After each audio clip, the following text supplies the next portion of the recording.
Bab 146. Meskipun Rosalie Naiswell adalah keindahan dingin dan menyendiri, Mandy Zimmer di sisi lain, adalah keindahan alam yang menawan. Kedua wanita itu duduk di sana bersama seperti dua bunga yang indah. Itu adalah pemandangan yang menyenangkan, seperti lukisan terkenal di dunia. Tapi Harvey York hanya duduk di sana dengan santai, dan dia segera merusak pemandangan langka dan indah itu. Pada saat itu, baik Jacques Ray dan Wyatt Johnson mengalami perubahan drastis dalam ekspresi wajah mereka. Kau hanya menantu yang menumpang. Bagaimana kau bisa masuk ke sini? Staff. Apa yang salah dengan lelang di sini? Bagaimana kau bisa membiarkan seseorang tanpa kartu undangan memasuki rumah lelang? Apakah kau tidak melanggar aturan dan peraturan di sini? Jacques menanyakan. Itu benar. Seseorang berpikir bahwa dia bisa menikmati perlakuan yang sama seperti kita setelah dia menjadi menantu yang menumpang. Pada akhirnya, dia bahkan tidak tahu bahwa dia bukan siapa-siapa. Wyatt berkata dengan dingin. Ya, apa yang terjadi sebenarnya? Tidakkah kalian penyelenggara peduli untuk memberi kami penjelasan? Jika ada orang acak yang bisa datang dan berpartisipasi dalam lelang ini, lalu di mana eksklusivitas lelang Mountain Top ini? Ada banyak orang yang mulai menyuarakan pendapat mereka. Faktanya, itu karena Harvey tampak cukup menjengkelkan pada saat itu. Yang lain bahkan tidak akan repot-repot tentang dia jika dia pergi dan duduk di tempat lain. Tapi masalah utama saat ini adalah dia duduk di antara dua wanita cantik itu dan dia juga duduk santai di sana. Siapa yang memberinya hak untuk itu? Harvey menatap Jacques dengan dingin. Setelah itu, dia mulai memancing sesuatu di sakunya lagi. Jacques tertawa terbahak-bahak. Jadi, kau sedang mencari sesuatu di sakumu lagi. Apakah kau berpikir bahwa kau melakukan beberapa trik sulap di sini? Kau tidak menemukan apa-apa sekarang. Lalu kau. Jacques tertawa dengan keras tetapi sebelum dia selesai berbicara, dia berhenti tertawa. Sebelumnya, Harvey memang tidak membawa kartu undangan tersebut. Tetapi setelah dia keluar dari tempat itu, Yvonne Xavier mengambilnya dari mantelnya. Pada saat itu, Harvey memegang kartu undangan dan melemparkannya langsung ke wajah Jacques. Dia kemudian berkata ringan. Sekarang bisa tolong tutup mulut sialanmu. Kamu. Jacques sangat marah. Jangan berpikir bahwa kamu bisa membuat pertunjukan di sini di depanku setelah kamu mendapat kartu undangan palsu entah dari mana. Staff. Bahkan tidak ada nama pengundang atau undangan pada hal ini. Ini palsu kan? Pada saat itu, seorang anggota staf yang mengenakan jas dan sepasang sepatu kulit bergegas ke arah mereka. Dia kemudian mengambil kartu undangan dan memeriksanya. Setelah beberapa saat, dia mengembalikannya ke Harvey dengan hormat dan memberikan penjelasan. Meskipun tidak ada nama pengundang maupun undangan pada kartu undangan ini, saya jamin ini adalah hal yang nyata. Selain itu, menurut aturan kami di sini, kami harus menyetujui identitas seseorang dimanapun dia menerima kartu undangan selama dia datang dengan kartu undangan. Karena itu, anggota staf itu minta diri dan pergi. Apa yang dia katakan itu benar. Lelang Mountain Top bergengsi, jadi ada. Apakah banyak orang hebat dari kedua bisnis dan politik yang berpartisipasi di dalamnya? Selain itu, orang-orang itu ingin tetap low profile, jadi mereka tidak menyukai gagasan untuk mengekspos identitas mereka. Itu juga alasan mengapa mereka memiliki kartu undangan anonim seperti itu. Insiden itu menyangkut salah satu aturan lelang Mountain Top. Namun, itu adalah aturan tidak tertulis. Oleh karena itu, anggota staf itu tidak akan memberikan banyak penjelasan tentang itu. Tapi di dalam hati, dia lebih menghormati pria yang tampaknya miskin itu. Itu karena undangan seperti itu bukan hal yang sepele, dan itu tidak bisa dengan mudah diperoleh dari sembarang tempat. Tidak peduli bagaimana dia mendapatkan kartu undangan, itu hanya bisa menandakan bahwa dia bukan sembarang orang biasa. Harvey menyingkirkan kartu undangan dan duduk kembali di sana dengan acuh tak acuh. Dia bahkan tidak peduli tentang Wyatt dan Jacques. Harvey, dari mana kamu mendapatkan kartu undangan itu? Duduk di sampingnya, Mandy tidak bisa membantu tetapi bertanya. Anehnya, Hal itu memang benar. Zimmer bahkan tidak memiliki kesempatan untuk mendapatkan itu. Harvey tersenyum samar dan berkata, "Jika aku katakan, aku mengambilnya di tanah ketika saya diusir dari tempat ini sekarang, akankah kau percaya padaku?"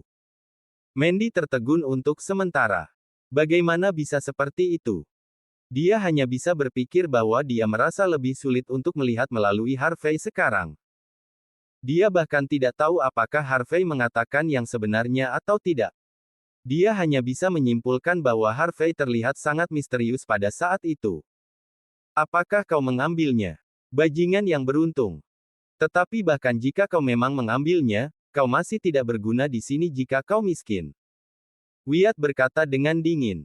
"Nona Naiswell, mengapa kita tidak mengganti kursi kita? Sangat disayangkan untuk duduk dekat dengan orang itu." Wyatt melirik Rosalie dan berkata dengan nada menyanjung. "Sialan. Menantu yang menumpang ini terlalu tidak tahu malu. Dia bahkan tidak peduli di mana dia berada, dan dia juga duduk di sana dengan acuh tak acuh. Jika bukan karena fakta bahwa tempat itu ramai, dia akan mengalahkan Harvey saat itu." Rosalie tidak menerima sarannya saat itu. Namun, dia hanya melirik Harvey dengan cara yang aneh dan menjawab dengan tenang. "Tidak perlu, aku hanya akan duduk di sini." Dia tidak mendapatkan banyak kesan dari Harvey. Bagi orang-orang yang berurusan dengan barang antik seperti mereka, dia sadar bahwa keberuntungan memainkan peran yang lebih penting daripada kemampuan untuk membedakan yang baik dari yang buruk. Jika menantu laki-laki itu benar-benar mengambil kartu undangan karena keberuntungan, dia memang perlu memperhatikannya. Mungkin dia akan melihat sesuatu nanti, dan dia bisa memanfaatkannya untuk mengambil sesuatu yang berharga. Wyatt tidak tahu tentang pikiran Rosalie. Pada saat itu, dia hanya bisa duduk kembali di kursinya meskipun dia dipenuhi dengan kebencian. Pada saat itu, Jake sangat marah saat dia menahan amarah yang dalam. Cecilia duduk di antara dia dan Mandy. Sementara itu, dia berupaya untuk menarik perhatian Mandy. Namun pada akhirnya, menantu yang menumpang itu adalah orang yang menuai manfaatnya. Hanya dari memikirkan hal itu, Jake dipenuhi dengan kemarahan yang ekstrim. Bab 147. Segera, Jake Serai mengirim pesan teks ke Cecilia Zakari. Cecilia melirik teleponnya. Meskipun dia sedikit tidak berdaya, dia masih berdiri. Dia kemudian tersenyum dan berkata, "Mandy, jangan duduk dengan sampah yang tidak berharga ini, karena takut kau akan terpengaruh oleh kemiskinan dan nasib buruknya. Kau harus memiliki beberapa keberuntungan hari ini. Kemarilah dan tukar kursimu denganku." Kemudian, Tuan Serai ingin membawamu untuk berkenalan dengan atasan dari York Enterprise. Mandy Zimmer menjawab tanpa ragu. "Lupakan saja, aku hanya akan duduk di sini." Pada saat itu, Mandy berada dalam situasi yang canggung. Tapi anehnya, dia mendapati dirinya merasa lebih nyaman dan lebih tenang, duduk di sana bersama Harvey York daripada dibandingkan beberapa waktu lalu ketika dia duduk di samping Jake. Perasaan nyaman seperti itu tidak ada hubungannya dengan kekayaan. Itu adalah perasaan seperti dia telah kembali ke rumahnya sendiri, dan sekarang dia berbaring di tempat tidur kecilnya sendiri. Mandy juga tidak bisa menjelaskan perasaan itu, dari mana asalnya atau bagaimana hal itu terjadi. Tetapi pada saat itu, dia masih secara tidak sengaja menolak Cecilia.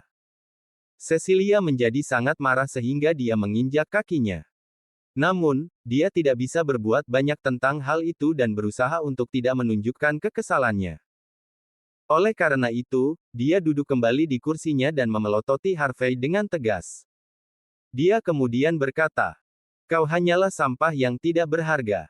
Biar ku peringatkan lagi. Jangan menyia-nyiakan masa muda Mandy seperti itu. Kau harus memperhatikan diri sendiri. Tidak ada gunanya memaksakan sesuatu jika itu tidak dimaksudkan untukmu. Tidak ada yang dilakukan secara paksa akan menyenangkan." Harvey tersenyum. "Apakah aku terlihat seperti aku peduli apakah itu menyenangkan atau tidak? Aku akan melakukannya dengan caraku sendiri. Bisakah kau tidak bertindak seperti orang sibuk dan ikut campur dalam urusan orang lain?" Bagaimana mungkin hal-hal antara aku dan istriku menjadi perhatianmu? Apakah aku suami Mandy atau kau? Luar biasa. Mendengar perselisihan mereka, Mandy mengerutkan kening dan berkata, bisakah kalian berdua berhenti ikut campur? Cecilia, pernikahanku hanya menyangkut aku. Aku sudah memikirkannya baru-baru ini. Untuk saat ini, aku masih tidak ingin bercerai. Setelah dia mengatakan itu, tidak hanya ekspresi wajah Cecilia yang berubah, Jake, yang duduk di samping mereka, juga memberikan ekspresi meringis.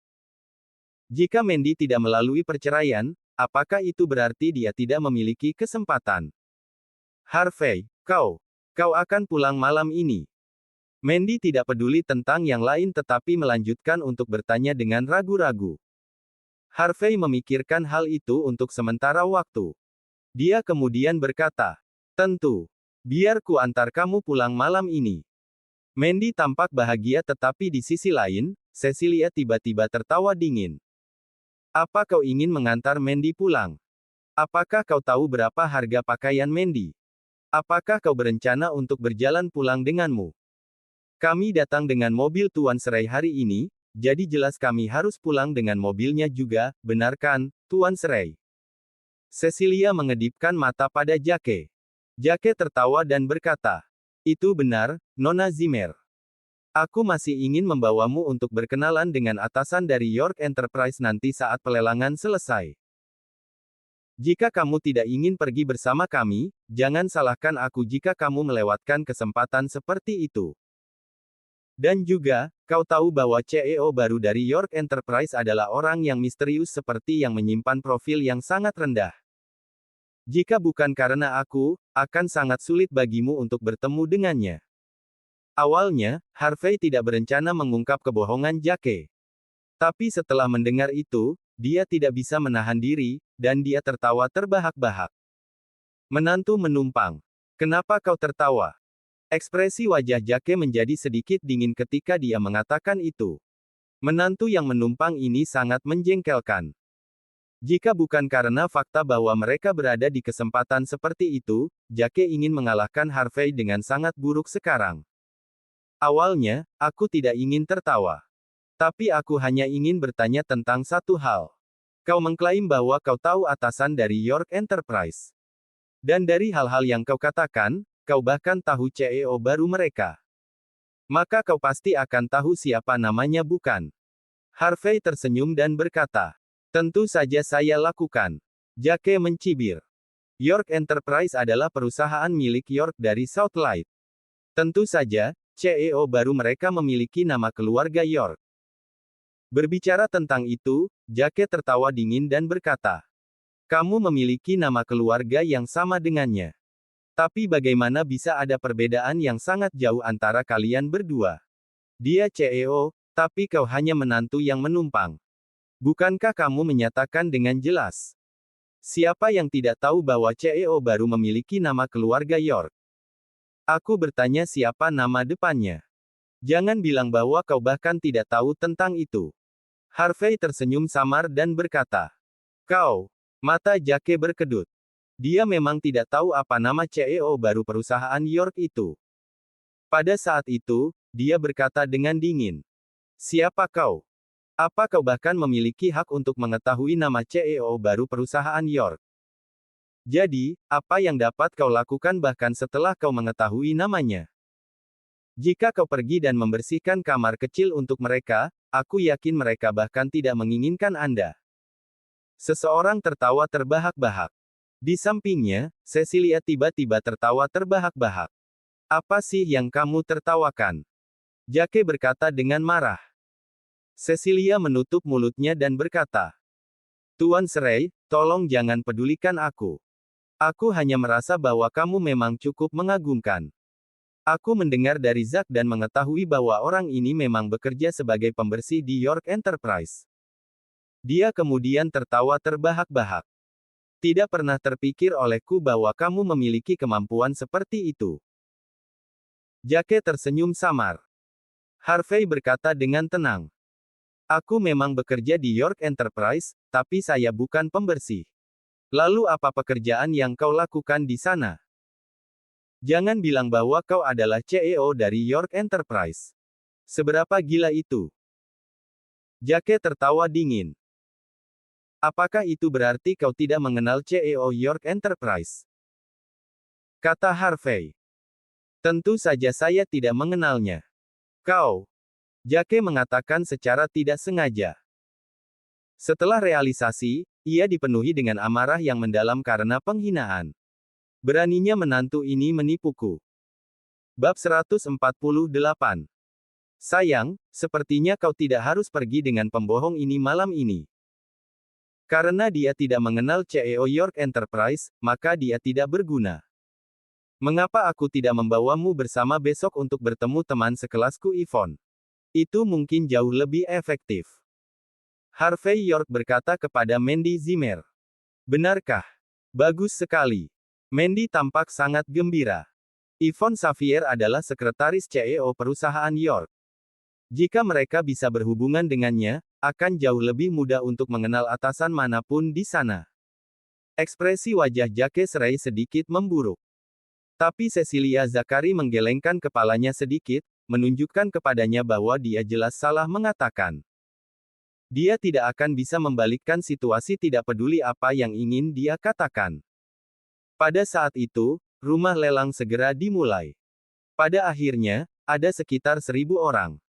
Bisa dikatakan bahwa lelang Mountain Top memang cukup populer. Setelah beberapa saat, lelang dimulai. Beberapa lot pertama adalah beberapa jam tangan dan perhiasan klasik. Meskipun mereka cukup langka, kerumunan itu tidak benar-benar terpesona. Hal-hal itu berkisar dari beberapa ribu dolar hingga beberapa ratus ribu dolar ketika kesepakatan itu dibuat. Meskipun hal-hal itu memang cukup mahal, itu jauh dari mengejutkan bagi orang banyak. Tetapi ketika lot berikutnya disajikan, semua wanita yang hadir tidak bisa tidak berteriak. Mata mereka cerah. Itu adalah cincin berlian yang sangat besar. Pada pandangan pertama, itu setidaknya cincin berlian 13 karat. Selain itu, sangat jernih, dan luar biasa dalam hal potongan dan transparansi. Berlian seperti itu memang satu dari 1 juta. Pada saat itu ditempatkan di blok lelang apa adanya. Oh astaga! Apakah itu berlian telur merpati legendaris? Dikabarkan bahwa itu adalah berlian bintang yang ditambang di Afrika Selatan pada tahun itu. Aku mendengar bahwa berlian ini dipotong oleh master berlian Eropa, dan itu hias menjadi cincin proposal. Nama cincin berlian itu disebut Forever Mine. Apakah itu berarti berlian itu akan abadi? Tidak pernah terpikir oleh mereka bahwa hal seperti itu akan muncul di tempat seperti ini. Pada saat itu, Mandy tersentak pelan dan hampir tanpa sadar. Dia tampak imut saat dia tercengang dengan pemandangan di depannya. Hanya bisa dikatakan bahwa cincin berlian seperti itu memang cukup berharga. Itu adalah harta yang sangat langka yang hanya bisa datang secara kebetulan untuk semua orang. Jika seseorang bisa memakai cincin berlian seperti itu dan diusulkan oleh pria yang sangat mereka cintai, maka itu memang akan sangat romantis. Sekarang, cincin berlian legendaris itu muncul di depan publik lagi. Kemudian, para wanita yang hadir pasti akan mencoba mendapatkannya, jika mereka mampu membelinya. Tidak hanya Mandy, Cecilia, yang selalu jadi wanita genit, matanya cerah pada saat itu juga. Rosalie Nighswell, yang duduk di sisi mereka, memusatkan seluruh perhatiannya langsung pada blok lelang pada saat itu. Sepertinya dia bahkan tidak bisa duduk diam. Segera, harga awal diungkapkan oleh seseorang. Itu 7,6 juta dolar. Selain itu hanya harga lelang. Setiap kali mereka mengangkat kartu tawaran mereka, itu menandakan kenaikan 1,5 juta dolar. Padahal, banyak dari mereka yang enggan untuk menaikkan tawaran. Tentu saja, itu karena alasan cincin berlian seperti itu memang sangat berharga. Jika ada yang menetapkan hati mereka untuk mendapatkan itu mungkin tidak mudah seperti yang mereka perkirakan. Mandy, sepertinya kamu sangat menyukai Forever Mine. Mengapa aku tidak membantumu menawar untuk itu nanti? Selama ada cincin seperti itu, kamu dapat memiliki jenis pernikahan yang berkesan selama sisa hidupmu. Bagaimana dengan itu? Pada awalnya, Jake telah memutuskan untuk menghentikan kemajuannya untuk saat ini, tetapi sekarang dia menyadari bahwa kesempatannya telah datang. Tidak ada wanita yang tahan betapa berharganya Forever Mine itu, termasuk Mandy. Karena itu, Jake bahkan tidak memberi Harvey kesempatan untuk mengatakan apapun. Tiba-tiba, dia mengangkat tangannya. Dia kemudian berdiri dan melihat sekeliling, merasa puas. Saya akan membayar 7,6 juta dolar untuk itu. 7,6 juta dolar. Pria ini datang dengan kuat dan memutuskan untuk membayar 7,6 juta dolar secara langsung. Jika tidak ada orang lain yang akan menaikkan tawaran untuk ini, maka ini akan menjadi milik pria ini. Juru lelang itu cantik dengan sosok yang memikat. Dia membuka bibir merahnya sedikit dan tersenyum samar. Wow, Tuan Serai memang murah hati. Dia tampak begitu tenang ketika ia memutuskan untuk membayar 7,6 juta dolar untukmu, Mandy. Jika ada pria yang memperlakukanku seperti ini, aku akan menikah dengannya secara langsung tanpa ragu-ragu. Duduk di sampingnya, Cecilia membesar-besarkan fakta. Setelah itu, dia melirik Harvey dengan jijik. Dia kemudian melanjutkan. Dia tidak seperti orang lain. Setelah itu seseorang menjadi menantu yang menumpang, dia bahkan tidak bisa membelikanmu apapun. Tidak apa-apa, tetapi dia bahkan meminta 15 dolar darimu setiap hari. Sekantong sampah tidak berharga. Raungan tawa terdengar. Orang-orang yang duduk di baris kedua dan ketiga di belakang mereka mau tidak mau tertawa terbahak-bahak. Pada saat seperti ini, masih ada beberapa orang yang meminta 15 dolar dari istri mereka setiap hari sebagai uang saku mereka. Itu memang sangat tidak masuk akal. Namun, Harvey sedikit mengerutkan kening. Apakah Cecilia sudah gila? Tidak apa-apa jika dia ingin menyanyikan pujian untuk Jake. Tapi mengapa dia harus berbicara tentangku? Memikirkan hal itu, Harvey berkata dengan dingin. Cecilia, karena kau sangat tersentuh, mengapa kau tidak menikahi Tuan Serai sendiri? Sebelumnya, kau mengklaim bahwa kau ingin mengenal bosku. Sekarang, ada peluang besar yang jauh lebih kaya di sini jika dibandingkan dengan bosku. Kenapa kau tidak ambil kesempatan itu? Jangan salahkan aku karena tidak mengingatkanmu. Bab 149. Ekspresi wajah Cecilia Zakari berubah. Dia memang memiliki minat pada Jake. Namun, Jake Serai hanya tertarik pada Mandy Zimmer, dan dia tidak ramah padanya. Itu selalu menyebabkan rasa sakitnya. Jika tidak, dia pasti akan melemparkan dirinya pada pria yang begitu kaya dan tampan sejak lama. Mengapa dia memperkenalkannya pada Mandy? Harvey, kau bahkan tidak bisa memberikan istrimu hal-hal yang dia inginkan. Bisakah kau berhenti berpura-pura? Kau sangat menjengkelkan. Cecilia mencibir, dan ekspresi wajahnya berubah tanpa henti. Harvey, Cecilia, tolong berhenti bicara. Melihat adegan itu, Mandy berada dalam dilema. Cecilia selalu muak dengan Harvey York. Harvey tidak membalas sebelumnya, jadi dia akan berhenti berbicara setelah mengutuknya untuk sementara waktu. Sampai saat ini, Harvey jelas berbeda dari sebelumnya dan Cecilia telah menderita berkali-kali karena argumennya dengannya. Duduk di samping mereka, Jake tersenyum samar, dan saat dia hendak mengatakan sesuatu. Tiba-tiba, 9,1 juta, 10,6 juta, 12,1 juta. Mereka tidak memberikan Jake waktu baginya untuk merasa puas tentang dirinya sendiri. Dalam waktu singkat, nilai tambang selamanya hampir 2 kali lipat. Apa yang terjadi? Jake sedikit terkejut. Apakah wanita-wanita ini keluar dari pikiran mereka? Meskipun berlian itu bagus, itu hanya berlian. Apakah mereka perlu menghabiskan begitu banyak untuk itu? Dia telah membual tentang fakta bahwa dia bisa melakukan hal seperti itu sekarang. Oleh karena itu, jika dia tidak bisa mengamankan cincin berlian itu. Memikirkan hal itu, Jake merasa sedikit gugup. Tapi dia masih mengertakkan gigi dan berkata, 12.150.000 dolar. Raungan tawa terdengar. Tuan, harga penawaran kami adalah 1,5 juta. Jika kamu akan menaikkan harga hanya $150.000, rumah lelang kami tidak akan menyetujuinya. Pada saat itu, juru lelang wanita mengingatkannya dengan cara yang pendiam. Karena itu, seluruh kerumunan tertawa terbahak-bahak. Tempat macam apa rumah lelang Mountain Top ini? Pada saat itu, banyak orang telah melihat melalui Jake mengingat bagaimana cara dia menawar. Dia jelas malu sedikit dan dia tidak mampu untuk meningkatkan sesuai harga penawaran. Jika tidak, dia tidak akan bertindak seperti itu. Ekspresi wajah Jake menjadi meringis dalam kekalahan. Memang benar bahwa keluarganya kaya.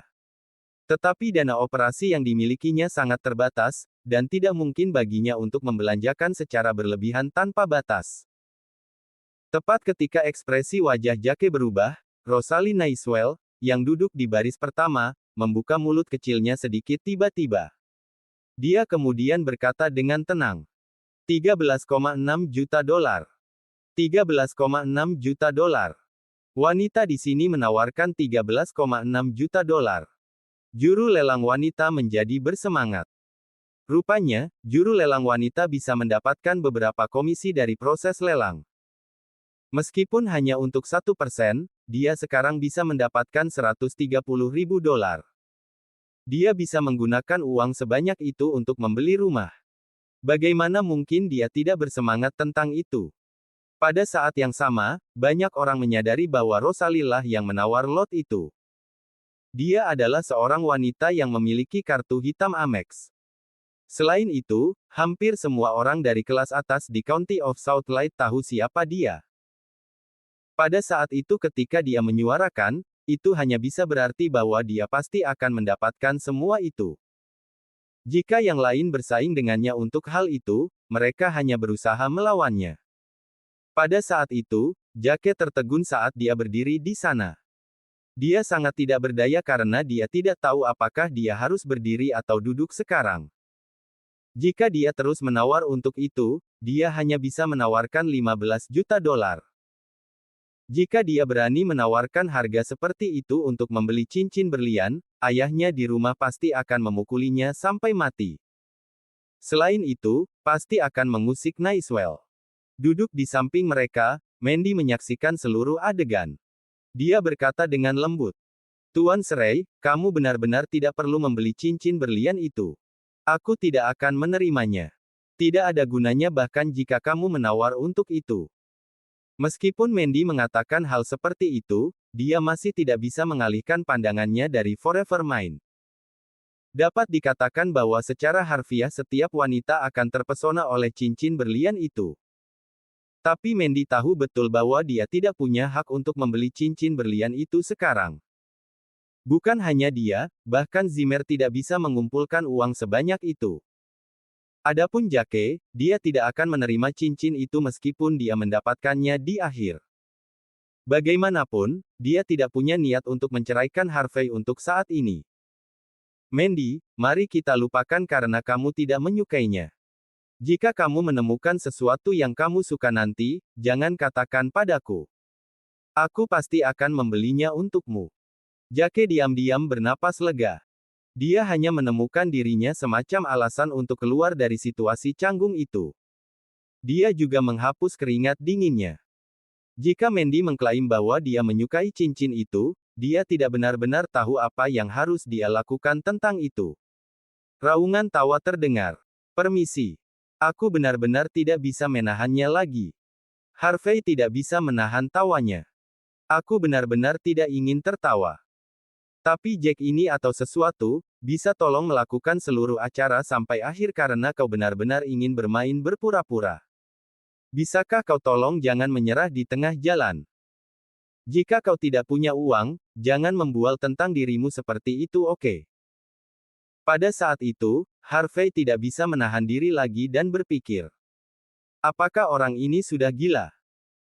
Bagaimana dia bisa mencoba bertindak seperti yang lain dan mengadakan pertunjukan di sini di rumah lelang karena dia mampu? Apakah ini pertama kalinya dia datang ke tempat seperti itu? Jika kamu berani, lanjutkan dan tertawa lagi. Jake sangat marah karena penghinaannya. Tidak peduli apa, aku masih bisa mendapatkan beberapa juta dolar. Harvey, kau laki-laki, tapi kau pergi dan menjadi menantu seseorang. Apakah kau tidak merasa malu pada diri sendiri? Aku mendengar bahwa kau menjalani kehidupan yang menyedihkan dan menyedihkan di Zimmer seperti anjing. Bagaimana kau bisa bertindak seperti anjing, menggonggong di sini, mengatakan komentar yang tidak bertanggung jawab? Apa kau sudah gila? Atau apakah kau hanya mencoba membuktikan keberadaanmu? Pada saat itu, Jake memang sangat marah. Bagaimana aku bisa dipermalukan oleh menantu yang menumpang ini 2 kali? Dia benar-benar memiliki keinginan untuk membunuh Harvey sekarang. Bab 150. Ekspresi wajah Mandy Zimmer tampak sedikit jijik. Pada awalnya, Jake bisa mendapatkan begitu banyak uang demi dia, dan dia cukup tersentuh oleh itu. Tapi sekarang dia merasa sangat kesal dan kesal di dalam karena Jake Serai selalu mengejek Harvey York. Meskipun Harvey miskin, dan dia masih menantu yang menumpang tidak kurang, dia telah melakukan semua tugas-tugas rumah selama 3 tahun. Dia mengabdikan dirinya untuk kesulitan dengan sepenuh hati. Meskipun Mandy tidak bisa menerimanya pada awalnya, dia sekarang mulai mengenali kebaikan dalam dirinya. Selain itu, dia akan merasa sangat terhina jika suaminya dikutuk seperti itu di depan umum tidak peduli seberapa buruk suaminya. Pada saat itu, Mandy sedikit mengerutkan kening dan berkata, Tuan Serai, aku harap kamu dapat menarik kembali apa yang baru saja kamu katakan dan meminta maaf kepada Harvey. Apa kamu ingin aku meminta maaf padanya? Jake tertawa terbahak-bahak. Sebenarnya, aku hanya melakukannya untuk kebaikanmu sendiri. Mandy, orang ini bukan orang yang ambisius, tapi dia begitu sombong di depan umum. Dia mungkin mendapat masalah cepat atau lambat. Aku orang baik, jadi aku tidak akan membencinya karena ini, aku hanya akan memberinya beberapa saran. Jika itu orang lain, mereka mungkin telah memukulinya segera. Di sisi lain, Wyatt Johnson menggemakan apa yang dikatakan. Ya, Mandy. Kamu terlalu naif, dan kamu tidak tahu betapa licik dan kejamnya orang itu. Tidak apa-apa jika mereka terus terang denganmu, secara umum. Kami hanya takut dia akan mendapat masalah, dan yang lain membencinya karena itu secara diam-diam. Kemudian, orang yang mendapat masalah mungkin bukan hanya dia. Bahkan mungkin termasuk seluruh keluarganya. Mandy, jangan mau menderita kerugian besar karena hal sepele seperti itu. Jika aku bukan teman sekelasmu, aku bahkan tidak akan mengatakan hal-hal ini kepadamu. Wyatt berkata dengan sungguh-sungguh. Duduk di sampingnya, Rosalie Nighswell meliriknya. Dia memiliki kesan yang lebih baik tentang dia sekarang. Orang ini tidak buruk. Tidak hanya dia pria sopan, yang paling penting adalah bahwa dia cukup perhatian terhadap teman sekelasnya. Sebagai perbandingan, Harvey memang cukup menjijikkan. Tidak apa-apa jika dia menantu yang menumpang. Tapi bagaimana dia bisa tidak memiliki kesadaran diri? Bagaimana dia bisa pergi dan menyinggung Jake? Apakah dia tidak tahu bahwa ada beberapa orang yang menjadi menantu menumpang seperti dia tidak pernah mampu untuk menyinggung? Harvey memandang Mandy saat dia tampak berada dalam posisi yang sulit. Dia hanya bisa tersenyum dingin, mengeluarkan teleponnya dan mengirim pesan teks ke Yvonne Xavier. Melihat telepon Harvey, Rosalie bahkan lebih terdiam. Di era seperti ini, bagaimana mungkin ada orang yang menggunakan ponsel kuno seperti itu dari 3 tahun yang lalu? Dia memang sepotong sampah yang tidak berharga. Ketika Wyatt dan Jake melihat adegan itu, mereka hanya tertawa kecil. Dalam keadaan seperti itu, mereka tidak repot-repot melakukan apapun tentang Harvey. Jika mereka peduli tentang seperti sekantong sampah dan tidak berharga, mereka akan menyerah pada tingkat yang lebih tinggi tanpa alasan. Pada saat itu, juru lelang di atas panggung melambaikan palu kecil itu sedikit. Dia berkata dengan penuh semangat. Hadirin sekalian, apakah ada orang yang ingin menawar untuk undian ini? Jika tidak, Nona Nighswell akan menjadi orang yang menawar harga tertinggi kali ini. Ini terjadi sekali pada 13,6 juta dolar. Pergi 2 kali. Pergi 3 kali. 15 juta dolar. Tepat ketika juru lelang wanita hendak membanting palu untuk mengakhiri proses penawaran, mereka mendengar suara wanita yang menyenangkan dan samar dari salah satu ruang VIP. Kerumunan saat ini tidak bisa membantu tetapi menarik napas dingin. Jika seseorang menawar lot itu dalam keadaan seperti itu tidak hanya menyangkut masalah uang, tetapi dia bahkan mungkin menyinggung Rosalie. Hanya bisa dijelaskan bahwa para wanita sekarang sudah gila. Mereka tidak hanya kaya, tetapi mereka cukup tangguh dalam menawar untuk itu. Pada saat itu, Yvonne telah meminta seseorang untuk membuka pintu ruang VIP. Detik berikutnya, banyak orang mengenalinya. Ini dia. Sekretaris CEO perusahaan York Yvonne. Ternyata dia dari York Enterprise. Tidak heran dia berani menawarkan harga setinggi itu. York dari Southlight memang tidak takut pada Nicewell. Jelas, Yvonne menunjukkan dirinya karena suatu alasan. Dia hanya ingin menunjukkan identitasnya sehingga yang lain mengerti bahwa York Enterprise menginginkan hal itu sekarang. Setelah Rosalie mendengar identitas Yvonne, dia sedikit mengerutkan kening, tetapi dia tidak mengatakan apa-apa lagi. Itu seperti bagaimana yang lain enggan menyinggung perasaannya. Dia tidak ingin menyinggung York karena hal sepele seperti itu. 15 juta dolar pertama. 2 kali. 3 kali. Pada saat itu, juru lelang di atas panggung memukul palu dan sangat bersemangat untuk mengumumkannya. Selamat, Nona Xavier. Anda berhasil menawar untuk tambang selamanya. Ada tepuk tangan meriah dari kerumunan. Mereka memang menyaksikan sesuatu yang hebat dan luar biasa pada hari itu. Rosalie menghela nafas pelan karena dia tahu bahwa dia tidak punya kesempatan untuk mendapatkan Forever Mind selama sisa hidupnya sekarang. Mandy tampak kusam dan suram juga. Tentu saja, setiap wanita membayangkan bahwa suaminya dapat membantu mengenakan cincin seperti itu di jarinya. Tapi sepertinya tidak ada kesempatan seperti itu untuknya sekarang. Memikirkan hal itu, Mandy menertawakan dirinya sendiri lagi. Jangankan 15 juta dolar. Aku yakin Harvey bahkan tidak bisa mendapatkan 1,5 juta dolar. Meskipun dia bisa mendapatkan 800.000 dolar sebelumnya, dia meminjamnya dari seseorang. Tentu saja, tidak mungkin teman sekelasnya meminjamkan begitu banyak uang hanya untuk membeli cincin. Mandy, apa kamu sangat menyukainya? Harvey bertanya mencairkan suasana.